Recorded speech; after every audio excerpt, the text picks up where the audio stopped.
प्राचीनतम संस्कृति वाले भारत में भाषाओं, लिपियों और उनसे जुड़ी संस्कृतियों का खजाना है। लेकिन आधुनिक युग में आने के बाद देश में कई बोलियां और लिपि है जो लुप्त हो चुकी है। इन्हीं में से एक है मोडी लिपि। महाराष्ट्र में एक समय पर मराठी के साथ मोडी लिपि का चलन था, लेकिन वक्त के साथ यह लिपि लगभग समाप्त हो चुकी है। हालांकि अब कुछ इतिहासकारों और शिक्षाविदों ने इस लिपि को दोबारा जिंदा करने का बीड़ा उठाया है, लेकिन कैसे, देखिए हमारे इस खास रिपोर्ट में। ये मोडी लिपि है, लेकिन इंसानी समझ की वजह से यह लिपि अब लगभग विलुप्त हो चुकी है। लेकिन अब इस लिपि को वापस लाने की कोशिश हो रही है। लेकिन क्या ऐसा हो सकता है? प्रशिक्षण वर्ग आयोजित करतो। एका वर्षात महाराष्ट्रभरात 6 वर्ग आयोजित करतो। प्रत्येक महसुलीबात एक याप्रमाणे 10 दिवसाचा प्रशिक्षण वर्ग असतो, दररोजचे 2 तास याप्रमाणे। त्यानंतर सलग 11व्या दिवशी परीक्षा घेतली जाते 100 मार्काची। जे त्याच्यात उत्तीर्ण होतात त्यांना प्रोत्साहनपर म्हणून प्रमाणपत्र सुद्धा दिले जातं।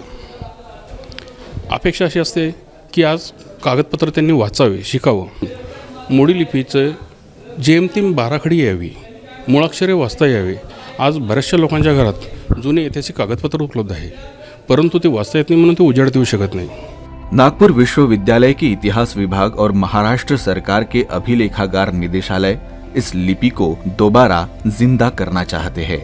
इसलिए यह लोग इस तरह की कार्यशाला लेकर लोगों के बीच इस लिपि के बारे में जानकारी दे रहे हैं। मोडी लिपी ही 12व्या शतकापासून खरं तर लिपी प्रचलित होती आणि त्यामध्ये ज्या प्रकारे इंग्रजीमध्ये कर्सिव्ह रायटिंग केल्या जातात त्याच पद्धतीने मराठीमध्ये पेन न उचलता लिहिण्याची एक परंपरा होती।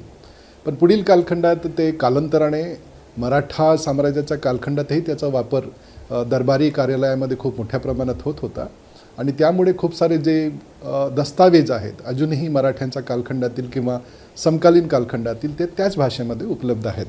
मोड़ी इस शब्द का अर्थ होता है तोड़ना या मोड़ना।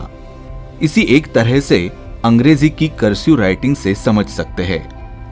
इस लिपि में कलम को बिना उठाए लिखना होता है, जिसके चलते इसकी लिखावट देवनागरी लिपि से काफी अलग होती है। जे प्रशासकीय व्यवहार हा झरझर लिखाणातून लिखाण केल्या जावा कागदावरती, यासाठी ती लिपी तयार करण्यात आली। आजही जर का आपण पाहिलं कोर्टामधले जर का स्टॅम्प पेपर घेतले तर वेंडर काय करतात, पहिल्यांदा असे सरळ रेघ ओढतात त्याच्यावरती आणि त्याच्यानंतर झरझर लिहितात। ते मोडी लिपी लिहिण्याची पद्धत आहे।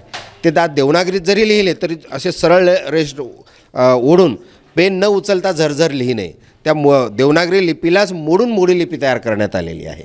भाषा मराठीच आहे, लिपि फक्त मोडी है। मोडी लिपि का मुद्रण देवनागरी लिपि की तुलना में अधिक जटिल है, लिहाजा 1950 के बाद इसका प्रयोग आधिकारिक रूप से बंद कर दिया गया और तब से आज तक मराठी भाषा के लिए केवल देवनागरी लिपि का ही प्रयोग किया जाता है।